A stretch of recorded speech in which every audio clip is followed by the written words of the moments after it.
તો એક ઓશિકું લઈ લેવાનું. જો ગાદલાનું ગાદલું અને ઓશિકાનું ઓશિકું. હા તો આપણે 1300 રૂપિયાનો ફાયદો થઈ ગયો. લાય હવે પૈસા તો લાય.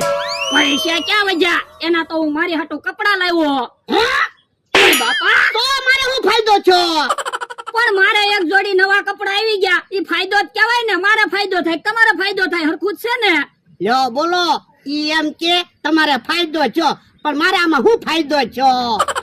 ઈ ભોળાદાદાની બેઠા છે ને? હા બેઠા. તો બેઠા હું. હાલો મારી હારે ખારી ખાવા. કેમ આજ ખારી ખવડાવો? એ અમે ખારી ખાવાની રમત રાખી. તમારે અમને 500 રૂપિયા દેવાના. જો તમે 5 ખારી ખાઈ જાવ તો અમે તમને 1000 રૂપિયા આપશું. પણ સાયરે ખાવાની ખારી છે ને? હા સાયરે ખાવાની જ ખારી છે. તો ભોળાદાદા ખારી તો મને બહુ ભાવે. 5 ખારી હું તો 50 ખારી ખાઈ જાય. તો પણ હાલો ને, અમે પૈસા આપવા જ બેઠા.